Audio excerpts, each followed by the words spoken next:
Welcoming everyone. I think we're ready to start. Welcome, welcome, welcome as we get things started on the 16 days of activism with this beautiful question and answer panel around the GAD pod. I'm Tricia Curry, the CEO of Women's Health Loddon Mallee.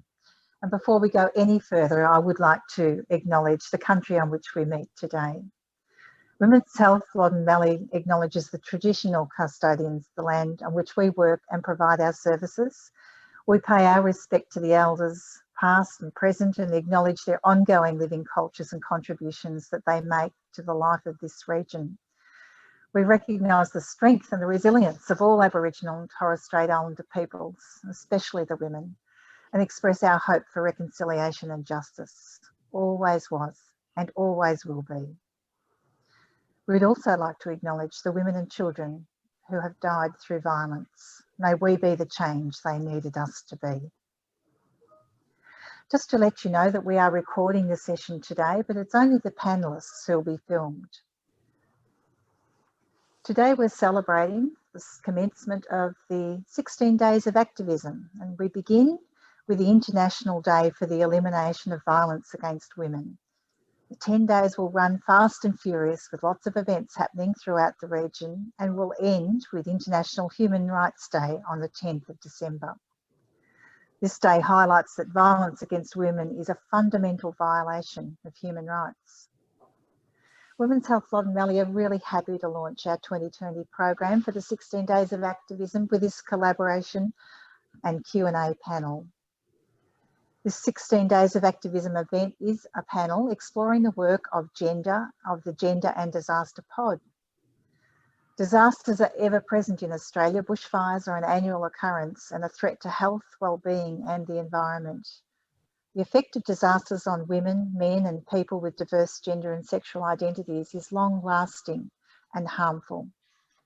The increase in domestic violence is visible in a pandemic, and it's been documented after bushfires.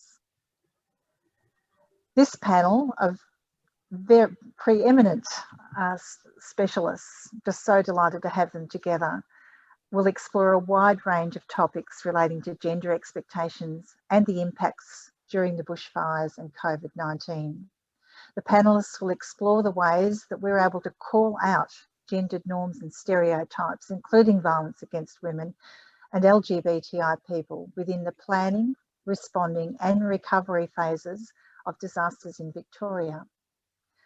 The Gender and Disaster Pod was first established in 2015 and it's an initiative of two Women's Health Services and Monash University Disaster Resilience Initiative.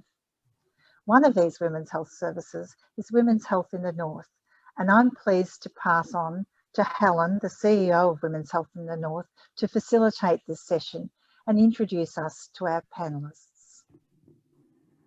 Oh, thank you, Tricia. Hello, everybody. It's very strange speaking to a bunch of people that I can't actually see in person, but it's wonderful to have. I think at the moment we've got 22 attendees along on this forum. I'd like to acknowledge as well the traditional owners of the lands on which we're all meeting, wherever we are across this state and or perhaps even further afield, and acknowledge that the land belongs to the traditional owners, past, present and emerging leaders. So I'd also like to acknowledge those who have survived family violence in any form. And I'd also like to thank Women's Health Loddon Mallee for holding this forum today to mark the first day of the 16 Days of Activism Against Gender-Based Violence. It's a terrific way to start off the 16 Days campaign, and I acknowledge my colleagues from Women's Health Loddon Mallee for supporting it. So as Tricia kindly introduced me, I'm Helen Riseborough, the CEO of Women's Health in the North, one of the three partner organisations that formed and runs the GAD pod, the Gender and Disaster Pod, as we call it. And as Tricia said, those organisations are Women's Health in the North, Women's Health Goulburn North East, and Monash University's Disaster and Resilience Initiative. And we've been in current form for about, well, 5-6 years now. And that followed some really important joint research that we conducted into the effects for women and for men of the Black Saturday fires back in 2009. The GADPOD aims to promote an understanding of the role of gender in survivor responses to disaster and to embed these insights into emergency management practice. And to that end, I'm now going to pass it over to my 3 panel members to introduce themselves. And perhaps we'll start with Dr. Deb Parkinson, and then Steve O'Malley and Liam Leonard. Thanks, Helen. I'd like to also thank Tricia and Janine for inviting the Gender and Disaster panel to be here, as well as Jaspreet, who might pop her head in. And thanks, Tricia, for that beautiful acknowledgement of country. I'm here on the Dja Dja Wurrung lands. I'm a researcher and manager with the 3 organisations, WIN, Goulburn North East and Mudgee. I was really lucky to be the youngest of 5 girls in a family that valued learning and robust discussion. So think Sunday lunches with fists banging on the table. 4 incredible sisters who paved the way for me, a girls' school where every powerful role was filled by a woman. I didn't know what hit me when I went into the world, into university and into a paid job. What was this discrimination? So when I was 19, I was sunbaking in the backyard and happened to be reading this, The Female Eunuch. Germaine Greer forensically explained the structural barriers to women, preventing equality with men in every aspect of life. I also have a poster from a Women's Lib March in the 70s. The demands then were for equal pay, for the rights of lesbians, single mothers, migrant women, for Aboriginal rights, for 24-hour free childcare, for free contraception, abortion on demand, to stop rape and domestic violence, and they were marching for peace. As we do metaphorically today, the United Nations official day for the elimination of violence against women. So over to you, Steve. Thanks so much, Deb, and thanks Helen and Tricia and those others in the background. I'm on Wurundjeri country here in the city of Melbourne, and there's a little bit of background noise, so hopefully I've got my hand ready to mute and headset ready to stick in, but hopefully everyone can hear me okay. Besides breathing, firefighting is what I've been doing most since I've been alive, 32 years now as a firefighter, and so that's, you know, more than half my life by a long shot. And it's just good fortune more than anything else that brought me into, and maybe some values as well, that brought me into the prevention of violence space. A meeting with a friend back in 2007, I think it was, which led me to, which is you know, a great sort of segue into today, which is the first day of the 16 days of activism. And in the city, I've walked the Walk Against Violence since the inception of it, which was in 2008, on which I was in the Working Party to develop that walk. And now it's in other hands and it's in other guises, and there are other players there as well. But I'm really proud that my association goes back to that initial walk, and that I've been able to get my organisation involved as well, right throughout from that early days. So I work for Fire Rescue Victoria now, have been with MFB previously, yeah, I'm lucky to have the support of the organisation to be in this space. Particularly this year was interesting when we deployed, for want of a better word, down to Bairnsdale to do some of the training that the GADPOD has developed. I owe everything to my relationship with women's health service providers and people sector. So I'm really, really happy to be here today. I'd like to introduce Liam to you all.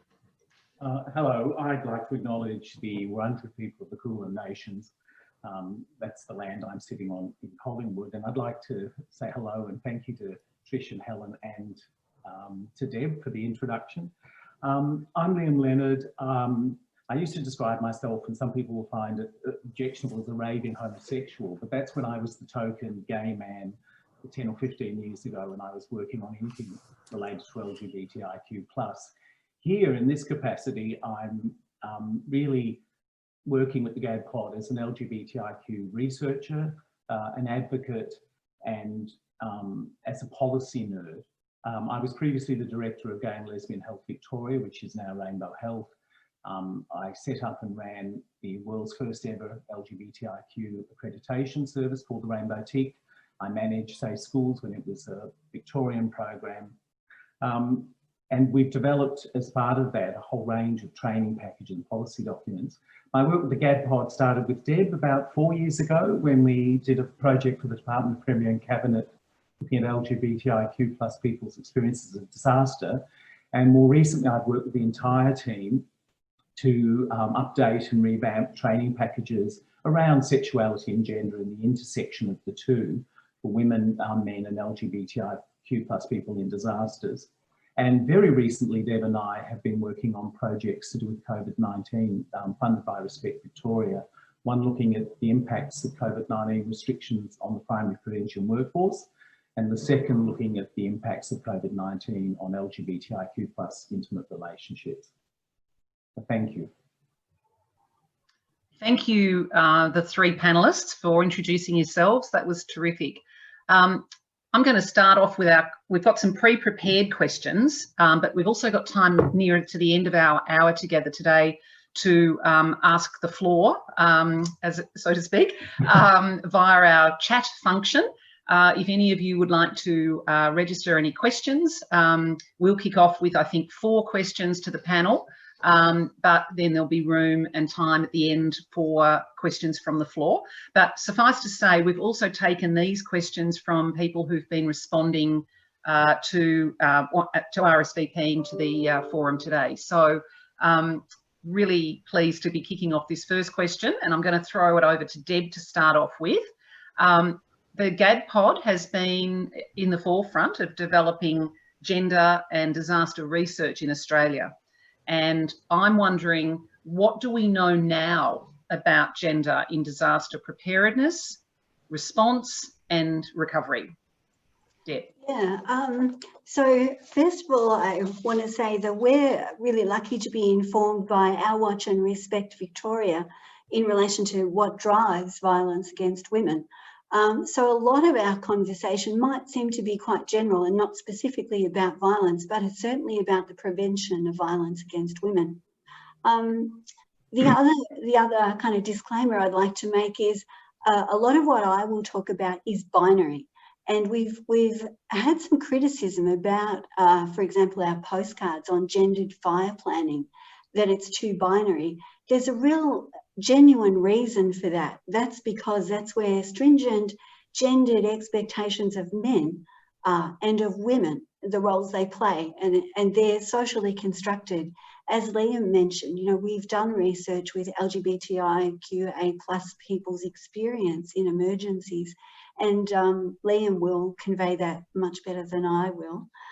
So I'm going to focus on what we've seen to be a big problem with gendered expectations. So in the community, for women, what we know about gender in disasters, there's an expectation to keep everybody safe, to keep children safe, neighbours, extended family. Their escape is hampered by lack of autonomy and by their caring roles. Pre-existing domestic violence really hampers that. I know a lot of people who are here today have heard us before, so I'm zooming through, but if you want me to explain anything more, just let me know. For women, after disasters, there's a disproportionate loss of employment, less right to a job, and we've seen quite a bit of conversation about that in relation to COVID and the focus on the construction industry. For women, there's a great deal more unpaid care, both in the heat of a bushfire and in homeschooling in COVID. There are fewer supports for women.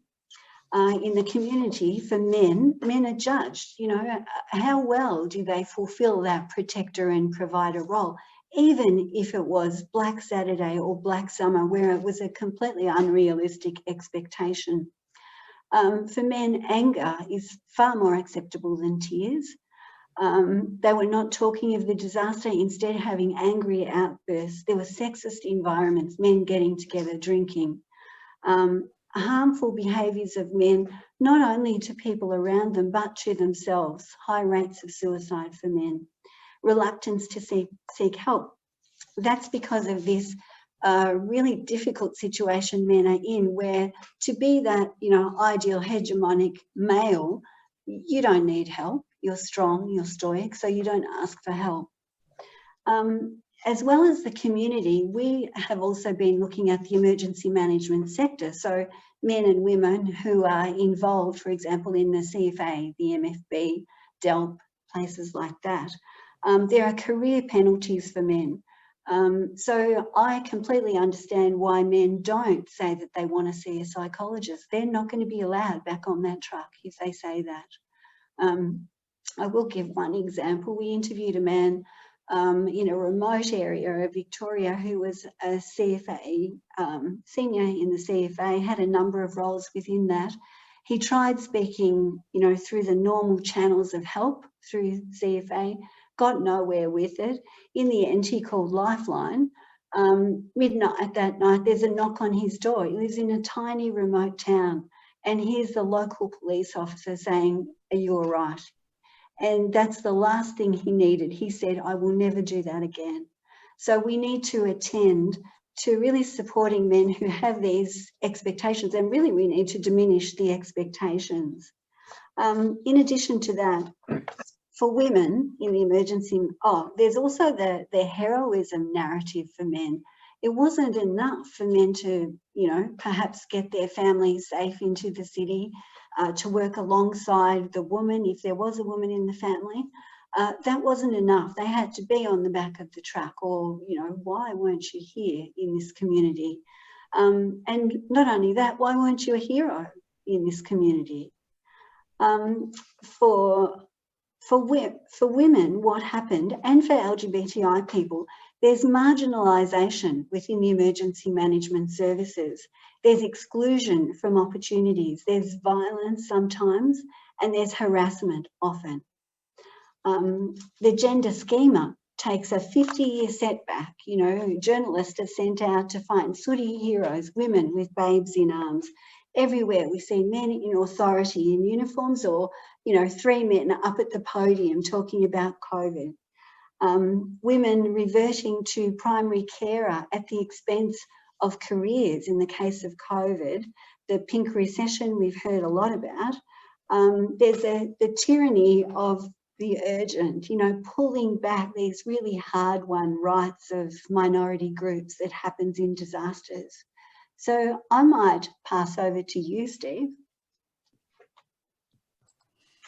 What we know, thanks Deb, and what we know as organisations is what we've learnt since the research has been undertaken, quite frankly, because it was so unique in Australia particularly, that the lessons we've learned have been many, and they have been gendered unashamedly, because that's what the research told us, that there were compounding effects, that those stereotypes actually, you know, when they bubble to the surface before, during and after a disaster, as we're calling it. So yeah, look, as far as the recovery space, that's where I think we've got a lot of work to do when people in the response orientated organisations like the fire services, like the career firefighters, we think little about recovery, particularly in an urban context, because the incident or the job can be over within a matter of hours. They can be protracted, but and then in that what we would call a natural disaster or bushfire context, they're much longer lasting. The event themselves lasts for much longer. We know we talk about campaigns. We know we spoke about Black Summer last year. So we're talking about the whole of that season being essentially a disaster. So we know that recovery starts pretty much within that response phase as well. So we need to be able to get in there and do some concerted work in the recovery sort of context as well. And that's the benefit we have now with an organisation like Bushfire Recovery Victoria, who are dedicated to recovery in all the different facets, not just the infrastructure rebuild, but certainly the mental health of community and responders. And that's where I think there's a really good fit for the work of the GADPod in that space, and for organisations, the response-orientated organisations, to also be in that space in recovery, because we can't just walk away once the dust is settled and the smoke is, you know, gone, basically. Thank you, Steve. No pun intended there, when the smoke is gone, but thank you for that. And Deb, terrific to have your responses to that question. And I'm noticing in the chat there's some questions coming in, so that's terrific. We'll pick up on those shortly if we don't cover these points in our next few questions as well. So the next question to the panel, and I'm going to throw over to Liam first off, is how does the GADPod and the broader research that's been done respond to what we might think of as intersectional approaches, particularly inclusive practice in relation to LGBTIQA+ communities? Thank you, Helen. One of the things about when I joined the GADPod and started working with Deb 4 years ago is that the name, the Gender and Disaster Pod, still highlights the primary focus of the GADPod's work, and that's on gender and gender inequality. And my shorthand, and I'm going to read what I wrote here, is that the GADPod unpacks how social structures, beliefs and practices that generate as they maintain male privilege impact on women's, men's and children's experiences of disaster. But when I joined about 4 years ago and started working, well, I didn't join the GADPod, but started working on the research project with Deb, Deb wanted to broaden, or GADPod wanted to broaden that gender lens to include what I will call sexual and gender identity diverse minorities. That's LGBTIQ+ people. So we began to consider, could we take the gendered model and still keep the primary focus on gender and disaster, but expand that to include LGBTIQ+ people? So that implied trying to find out what's common about the experiences of women and gendered inequality and the experiences of LGBTIQ+ people. One of the ways we did it was we started to look at some of the, or I started to look at, I suppose, some of the work going on in the family violence sector, where there's a push, particularly in Victoria, to do exactly this, to take a gendered lens and expand it to include LGBTIQ+ people. So one of the things that becomes apparent when you bring a sexuality lens to family violence is that the gendered violence that's talked about almost always assumes that the violence is within a heterosexual relationship. And that's backgrounded if you don't mention, if you just focus on gender. So one of the ways in which we broadened is to talk about heterogendered violence, to name that violence as heterosexual primarily and gendered. What that also did in the family violence sector was it allowed you to bring into focus for the first time forms of family violence that weren't heteronormative. So violence in LGBTIQ+, family violence against LGBTIQ+ people, and violence in same-sex and gender diverse relationships. So one of the ways in which we started to think about this was to say a gender lens, add in the fact that we talk about heterogendered, and you start to see some of the hidden assumptions in the gendered model, and LGBTIQ+ people who've been backgrounded start to come into view as well. So I call that a heterogendered model. I think we started to apply it to the hero myth that Deb talked about. So a lot of those images of male heroes, you know, with rescuing women with children, or throwing a woman over their shoulder as they leave the scene of a disaster, those images also imply sexuality, and it's a heterosexuality. So the hero myth isn't just about masculinity, it's also about heterosexuality. And in fact, it's about gendered heterosexuality. And again, that hero myth excludes LGBTI people. You don't see camp or effeminate men, you don't see same-sex couples, you don't see a lesbian rescuing her female partner, and you don't even see women, as Deb pointed out, in many of these images. So again, we argue the broadening a gendered lens to include sexuality brings into focus a whole set of assumptions that haven't been discussed exclusively in the gendered model. This is also a sexualized and heterosexualized model, and it brings into focus LGBTIQ+ people who are excluded if you just focus on the gendered lens. So I've started to use the term heterogendered, and I've started to argue in some of the work we've done that we can talk about the discrimination that women and LGBTIQ+ people experience within a heterogendered model. It's a model that assumes very narrow notions of sex, binary model, very narrow view of gender roles and a very narrow view of sexuality. And when that heterogendered model is under pressure during disasters, you get a polarisation of male and female gendered roles that has really negative impacts on women, and as Deb has said, also on men. You also get a polarisation of those roles so that LGBTIQ plus people experience increased exclusion because they also don't fit into that model. So that's a provisional model that's sort of in process. But we've used that to frame some of the work we've done. And I'm just going to talk very quickly about some of the LGBTIQ plus research Deb and I did, and also very, very briefly, or if there's time, one of the COVID projects. So the work that Deb and I did 4 years ago, we interviewed LGBTIQ plus people who'd experienced disasters in Victoria, and we also did a large survey or questionnaire out to emergency service personnel to find out what they knew about LGBTIQ plus people's experiences. So our LGBTIQ plus respondents said under disaster experiences, they often wouldn't contact emergency services because they had past experiences of discrimination by not just emergency services, but a whole set of institutions. They really expressed quite a lot of fear around not knowing the attitudes of staff, volunteers, and other clients who might be turning up at an emergency relief centre. They just didn't know if they'd be safe if they were out.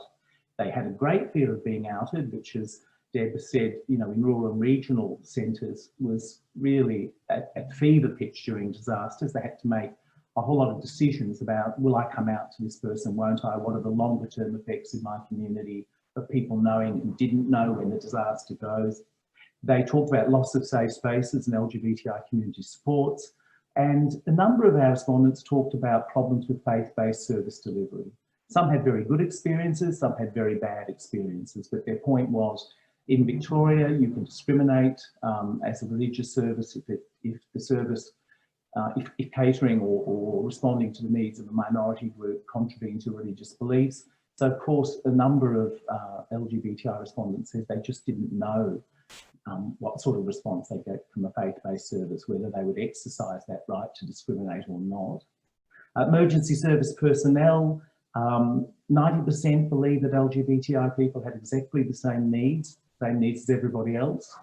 So none of those concerns expressed by our by our LGBTI respondents were necessarily reflected by those 90%. And nearly a quarter believed that LGBTI people, only a quarter believed that LGBTI people had any needs that were different. However, that quarter did say they had barriers to service access, so they acknowledged some of the barriers that LGBTI people experience in accessing emergency services. They acknowledged that there were huge issues around non-heteronormative families and relationships for LGBTI people, even down to the same-sex couples finding themselves who weren't out being separated in emergency relief centres, so they couldn't be with their partners. Help-seeking behaviours, they said, issues of trust, that a lot of LGBTI people do not trust emergency services. And our emergency service personnel, that quarter who did identify particular needs, said that they felt trans and gender diverse people's needs particularly were not being met. So the consequences for LGBTI people: reduced access to essential services during emergencies, heightened anxiety and self-censorship, lack of access to appropriate and LGBTI affirmative services, a denial of their authentic selves if they chose is the wrong word, if they were pressured into not being out. And a number of our interviewees who were LGBTI who worked for emergency management services made the point that Deb's made, that they found the cultures extremely heterosexist and masculinist, and a number of them felt in very different ways marginalised and unable to be themselves. I'll stop there because we could talk perhaps about the COVID in one of the other questions. So those were some of the findings. So hopefully the framework makes sense as to why we're extending it beyond gender, and then giving you some of that early research and the results from the research that Deb and I did in Victoria on LGBTIQ plus people. Liam, thank you. That's really set up the scene very well for why it is that the GAD-POD expanded the work from you know, thinking more broadly into gender and sexuality, as you've said.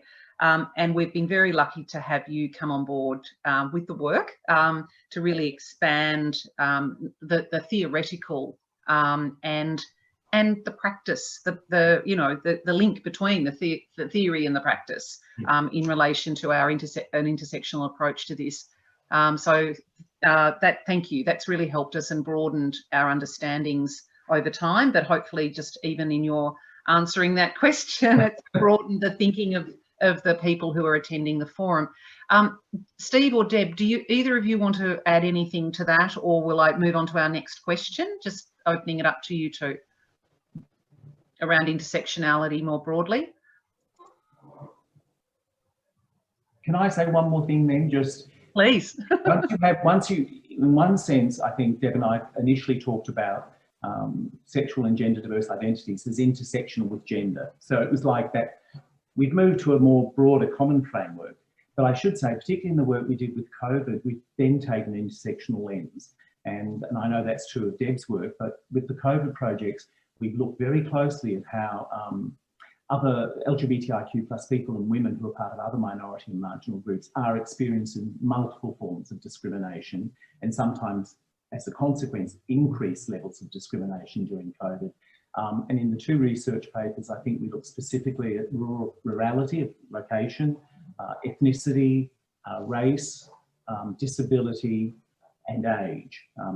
I think there are 5 or 6 of the intersecting identities that have been quite prominent in that work, and that's based on the data that's available at the moment, which is limited. So I'm trying to say clumsily that in a way, initially we thought about LGBTI as intersecting with gender. We've got a framework now that's slightly broader, and now we have what would be, many people would understand as a more classical intersectional lens, looking at how other minority and marginal status interact with those two. Thank you. Thanks, Liam. Great.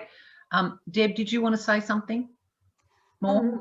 Possibly just to acknowledge Respect Victoria in the support they've given with the 3 research projects this year. So thank you for that. Yeah, thanks, Deb. That's great. Yeah, we've been able to progress things, and that's a lovely segue to my next question about government, actually. We've actually been I think we've been very fortunate to have both at both the federal and the state level government support for the GADPOD work over the years, and we've done a number of research projects and reports into government, and Liam just spoke to one of the really important ones that we conducted a few years ago. But my next question, so terrific segue into government, despite that terrific support, and that's been from Department of Premier and Cabinet, Family Safety Victoria, Respect Victoria, you just mentioned, Deb, and DELP as well, over the years, as well as at other government departments at a federal level. I'm wondering why we think, what you think, why governments have yet to fully integrate a gender approach into policy and programming.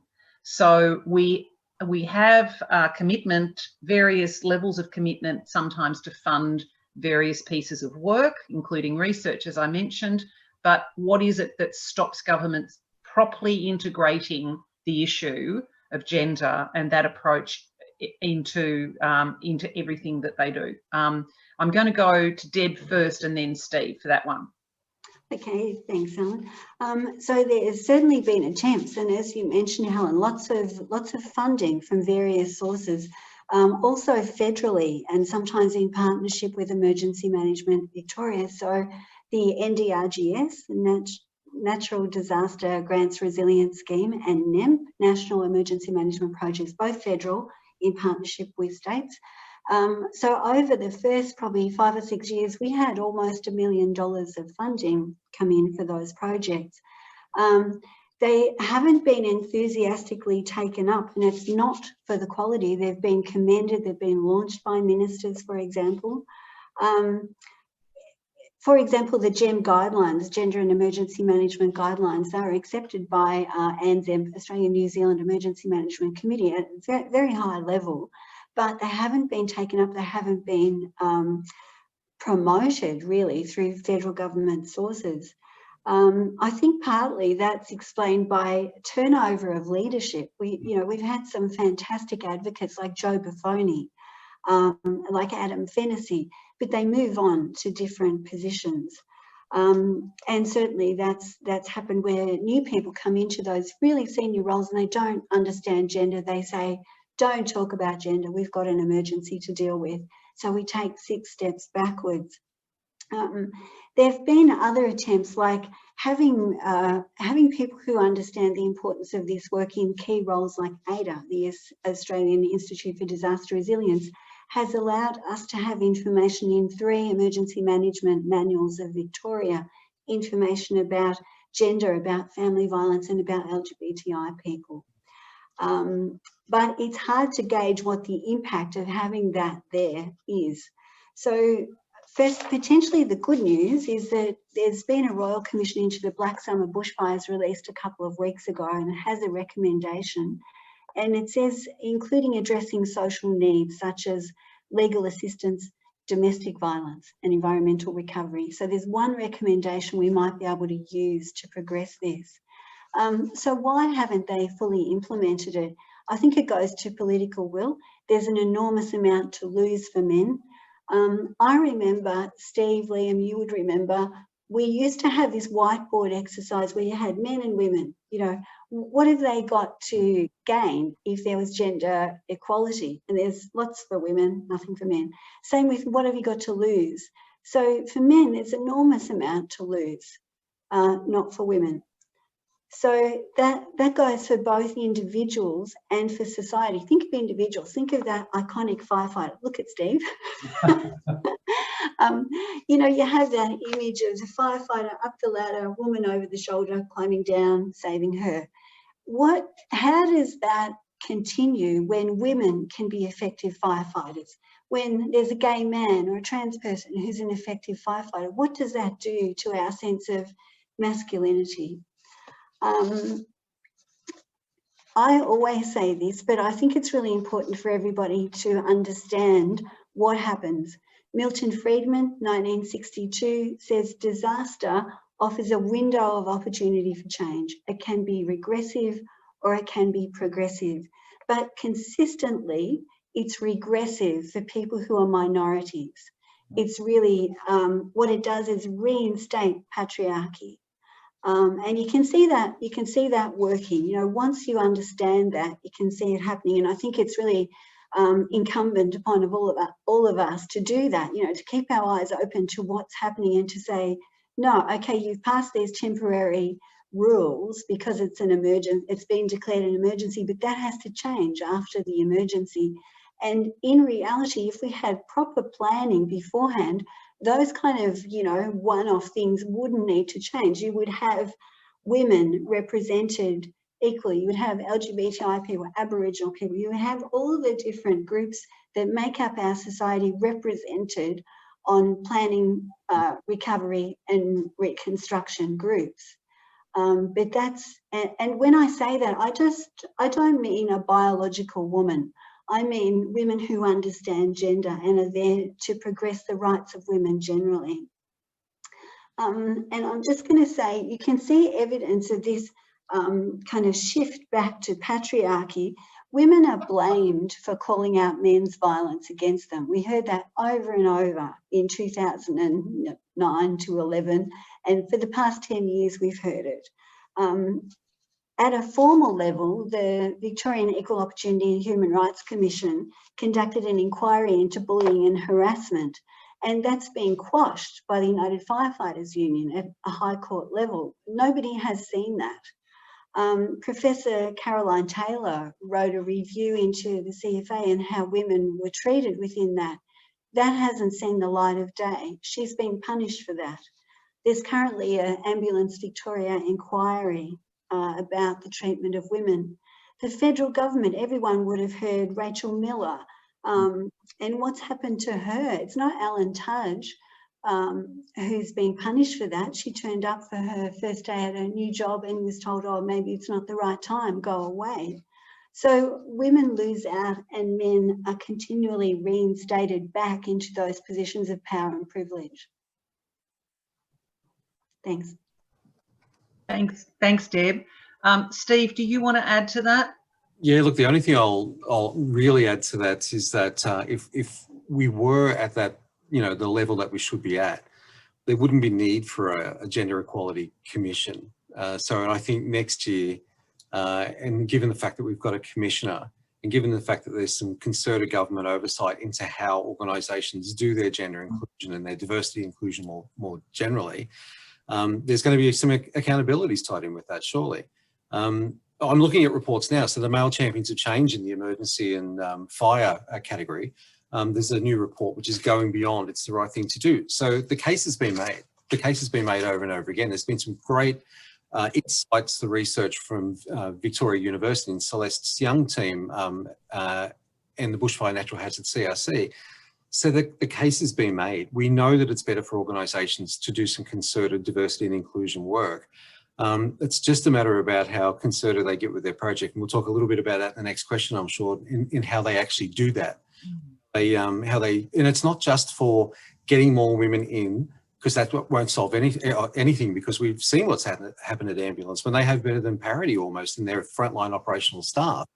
And we have around, say, just in excess of 4% of operational women in frontline in the career service. So it's not just a matter of just getting more women in that'll fix everything, but it is a matter of putting your hand up and saying we're sort of complicit in the problem because we haven't got any concerted projects that are sustainable. Yeah, thanks, Steve. And mentioning the Gender Equality Act and the new Commissioner for Gender Equality, Dr. Nikki Vincent, is a terrific, thanks for mentioning that, Steve. And I know that Tricia will agree that we're very excited in the Women's Health Service sector that this initiative has taken off, and, the legacy of the previous minister in the area of Office for Women, Fiona Richardson, who I would sort of want to honour today, particularly. Strangely enough, on my own Facebook came up a photo of myself back in, 5 years ago, standing on the steps of Parliament when they launched the Victoria Against Violence campaign, the oranging of everything. So look, that's something that we're very pleased is happening, and it does mean that organisations such as, like publicly funded organisations like some of the emergency management services that you represent, Steve, too, will be held accountable on a number of different levels and on a number of different criteria. So we're very happy to be part of being involved in that. But yeah, that does make a nice segue into the next question, which is around, and I am conscious of time, but we're pretty much to time, and that is, our next question is, what are the policies and programs that are already in place in emergency management services? What's in place? What are the gaps? But also, what are the barriers to filling those gaps? So I'm interested in that, and I'm going to pass to Steve first for that, and then maybe to Liam next. Thank you. I think as I said, it's a matter of the organisations to say that there is an issue with not doing diversity and inclusion, particularly gender inclusion, because that's what we've got to work with. Because we do have 4% of women. When those other underrepresented groups, we don't get anywhere near that. So I think the onus is on the organisations to actually put their hand up, and I've seen it happen. But for some reason, we take steps forward and we take certain steps back, or several steps back. And there are quite often good initiatives that, once again, as I said in the last comment, aren't necessarily sustained. We've made progress, but the progress has been pretty slow. We have a women's support project position now in Fire Rescue Victoria, where 2 of our women firefighters are in a position where they can actually drive some progress through, outreach and partnerships. I mean, if we doubted that there was anything wrong, I mean, I had shivers, I think it was yesterday, the day before, forgive me, when the SheQuil advertising campaign was launched, and by Women's Health Vic, and with all those valued partners. And if they were ever in doubt that there was an issue with some of the attitudes within the organisations, I reflect back on Barry Cassidy interviewing Rural Fire Service captain on the first of the 1+1 return series on leadership, when he was speaking to the captain, and Barry Cassidy asked him about some of the challenges of being a leader in a fire service. And he said, well, I'll give you one example. When we went to drive out during the black summer and I looked into the back seat of the fire truck and there were 3 young mums there, I thought, oh my God, what have I done? And Barry didn't pick it up. So it was accepted that that was the attitude that the captain should have. And my female colleagues were reeling when I mentioned it because not everyone saw it.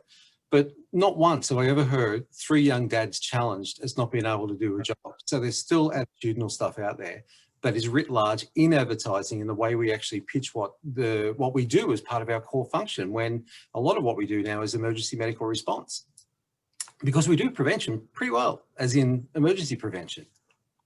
And I should pass on to Liam now, I think, Helen, is that okay? I thought I'd follow and talk just about 2 things. One is the power of having these accountabilities mandated in legislation. So in the LGBTIQ space, a number of years ago, the Aged Care Act at a federal level was broadened to include LGBTI people as what's called a special needs group, which has other overtones, but let's leave that sitting. But it meant that publicly funded aged care facilities had to report about what they were doing in their annual reports for LGBTI people. Now, that could be absolutely minimal, I have to say, but it provided a hook for a whole set of other services and for people who are involved and committed to diversity and inclusion to start to address the aged care sector. And in Victoria, of course, with the Royal Commission into family violence, a number of recommendations said that mainstream family violence services need to be rainbow ticked by 2021. Which meant that all mainstream services had to show that they could provide services not only to women and to men, but also to sexual and gender identity diverse minorities. And in both of those, in the aged care sector and the family violence sector, what that did is it allowed the organisation I then worked for to take the training around LGBTI inclusion and the Rainbow Tick program. And once an agency is rainbow ticked, it's an accrediting program. So it has to demonstrate that all of its processes and procedures are LGBTI inclusive. So those mandates, one a mandate, the other not a mandate, but a reporting requirement, were very powerful. And I don't want to underestimate the importance. And of course, if you don't have senior leadership at a legislative and policy level, that's not going to happen. The second is the COVID-19 project that Deb and I worked on, looking at the primary prevention workforce. And one of the obvious things was that there was a dramatic increase in the number of women reporting violence. These are women who would have identified as heterosexual. These were male violence and often in nuclear family arrangements. And we all know that there was a spike, isn't the right word, it continued and it has continued at a high level. And we found that a number of primary prevention workers were being taken off to work on response. And there is an irony in that, and that's probably not the best word, that at the moment, drivers of increased family violence against women under disaster are ratcheting up. The workforce is being taken off primary prevention. So one of the things we've suggested is that those learnings go into future disaster planning and family violence policy. So family violence should acknowledge the impacts of disasters on gender inequality and increased rates of violence. And disaster relief and planning policy should acknowledge the impacts of disaster on gendered violence, places where they appear but not mandated. And at the very least, in the next disaster, there should not be a transfer of resources from primary prevention to response. It shouldn't be one at the expense of the other. There should be contingency plans to deal with the increase in response if that happens again, or incidents of violence, but it should not be at the expense of primary prevention. So that's my slightly policy, geeky, nerdy stuff coming in and saying, there are things you can do at these high levels that once they actually appear and they're either mandated or there are reporting requirements against them, you hope that in the future things will not, as Deb said, we won't simply spike up everything and it goes back to the way it was. We actually incorporate those learnings into future planning. We make people accountable at many different levels, from government through to organisations through to actual workforces on the ground. Thank you. Thanks, Liam. Great. And Steve, I'm now at the point in our program, and I'm just checking the time here. We've only got 10 minutes to go, but I would love to invite anyone who has been asking a question. And I'm going to actually ask Jaspreet if you would mind popping into our screens and being part of things. Hello. One of our very important GADPOD people. Everybody, please meet Jaspreet. Are there questions? Is there a question maybe that we haven't covered off on that's been coming into the chat room while we've been talking about these other, answering these other questions that you might think is a good one to raise based on the people who are attending today? Yes, so there was one from Suzette Mitchell who asked, what are the key issues you see as imperative to address for women and marginalised people in the coming bushfire season, given the context of COVID-19? Okay, so I wonder if that's, Deb, is that something you would like to respond to first off? Steve, do you want to take that first? Okay. Yeah, look, the way I look at it is it's all about access. I mean, being able to access and being able to, because we know that the COVID overlay is just a ridiculous compounding effect on what people are already going through. And these are people that may not even be in a fire situation in the upcoming season, but who are still reliving what has happened in that last black summer. So I think one of the keys, or one of the key issues, is how people can access any assistance they need, and I think they can do that now, hopefully through Bushfire Recovery Victoria, if not another agency that can cater for them. Okay, great. Yeah. I'm wondering what you think some of the similarities and differences might be between the COVID experience as a disaster and the bushfire experience. Is there something that any of the panelists would like to comment on relating to that? What are some of the similarities and differences? Yeah, I've got it right here. So what you can see there is a Venn diagram, and on one side is what happens in bushfires, and on the other what happens in COVID, and the middle is what happens in both. And if I just start to read the first couple, so in response, there's an increase in traditional stereotypes, stringent gendered expectations, legally enforced restriction of movement, media reporting with polarised gender representation, men in authority. So that's just a few from response. In the aftermath, commonalities are interrupted life course, increased unemployment, poverty, drug and alcohol abuse, violence against women, decreased police reporting of DV, decreased formal support seeking, decreased availability of support services. And even a couple that we had on the edge originally as belonging just to bushfire, things like displacement and increased PTSD, we know we have to move into the middle because we've seen that with COVID as well. Yeah, thanks, Deb. Liam? I was going to say that some of the issues that are particular to LGBTI people that came out of the training package we developed was that, particularly under COVID-19, there were sets of assumptions about family structures, kinship, partners, which did not apply in the same way to many LGBTIQ+ people. I think people who had multiple intimate partners, people who were not recognised necessarily as a parent legally, but nonetheless had a child for whom they had responsibility in another domestic setting. They raised some difficult issues. We found that some countries internationally were using, and I think Deb pointed this out for gender, that we're using COVID as an excuse to introduce retrograde policies for LGBTIQ+ people. So disaster provides that opportunity. We found that for LGBTIQ+ people, COVID was a reminder of a whole set of things around being LGBTIQ and marginalised. So the reporting of daily death rates, infection rates, quarantining reminded a lot of us of HIV and AIDS, and that is quite re-traumatising for some.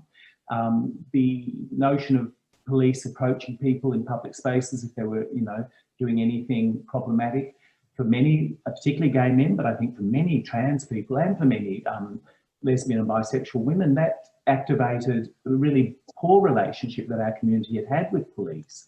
Something that I think if you're not, so a policeman could be approached, or police person, and you don't know why, but you go into this sort of, it's a public space.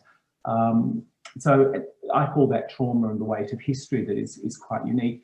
And I think for some of us, it also played out in our willingness to access the apps and to go for testing, because all of these things for LGBTIQ plus people carry an institutional history of discrimination and oppression.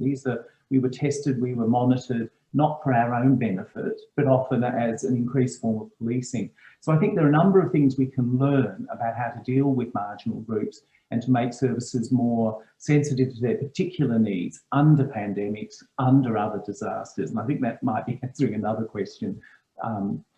So there's lots of learnings about how those disaster responses and the measures we put in, even to reduce the risk of COVID-19, always seem to assume what I'm calling a heterogendered model that does not apply across the board to people. And of course, once you put an intersectional lens across that, you realise the increasing complexities that need to be acknowledged in those policies and those interventions, that the impacts can be negative and differential on minority groups in ways, if you just have a heterogendered lens, you don't even begin to consider it.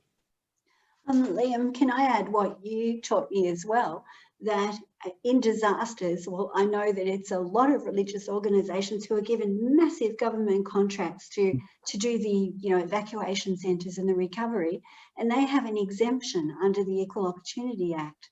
So, for gay people who might have been a bit traumatised by their interactions with religious organisations, they're going to be really reluctant to go up to someone at the most vulnerable point of their life and ask for help.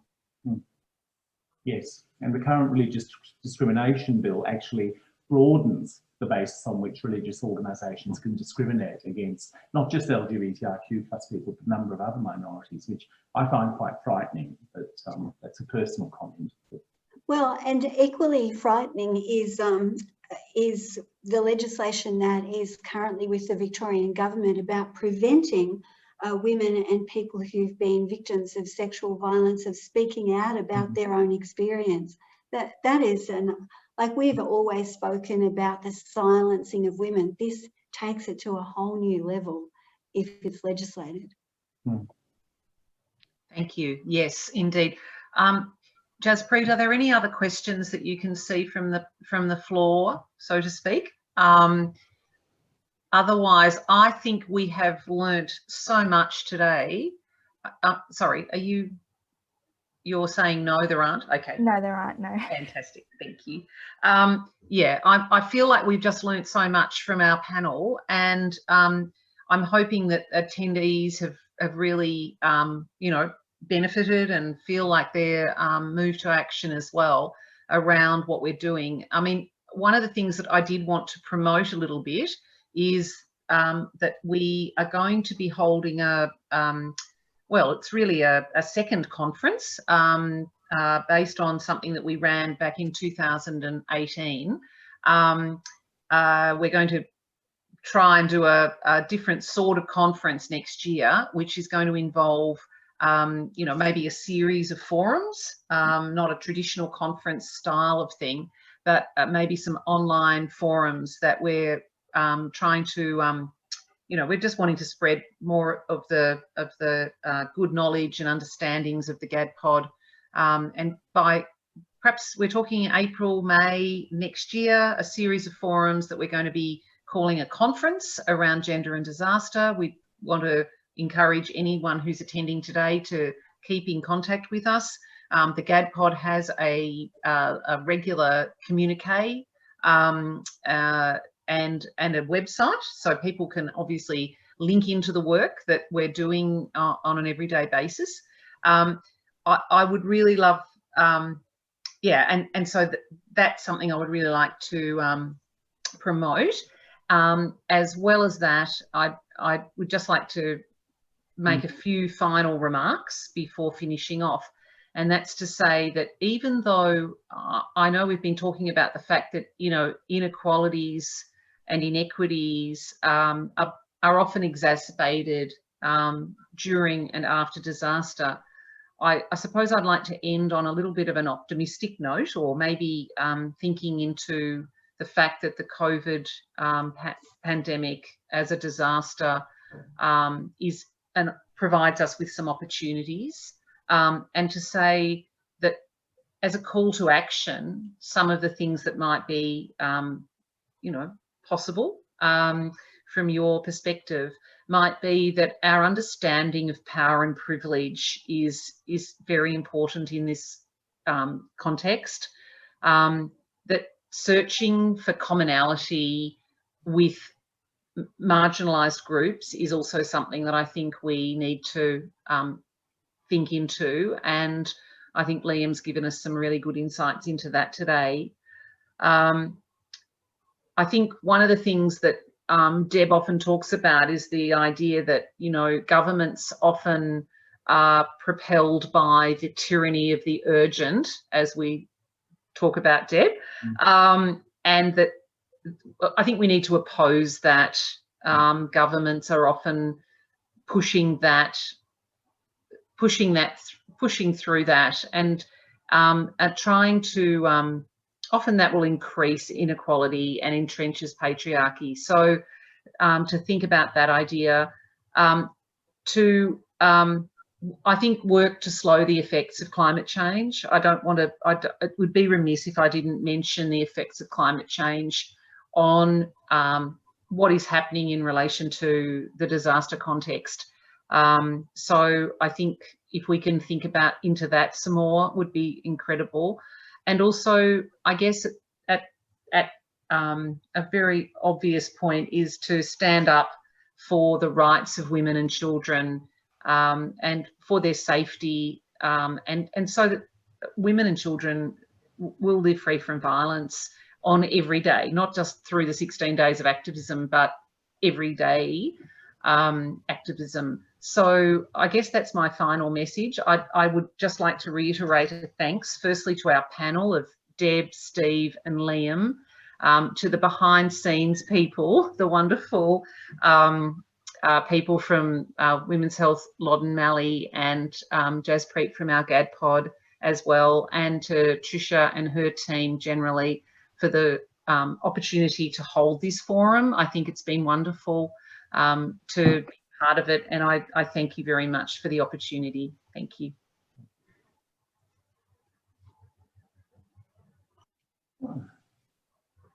And if no one else is going to speak, I'm going to say goodbye, everybody. Thank you, everyone. Lovely to see you, or not see you, as the case may be. Thank you, everyone. Thanks. Bye.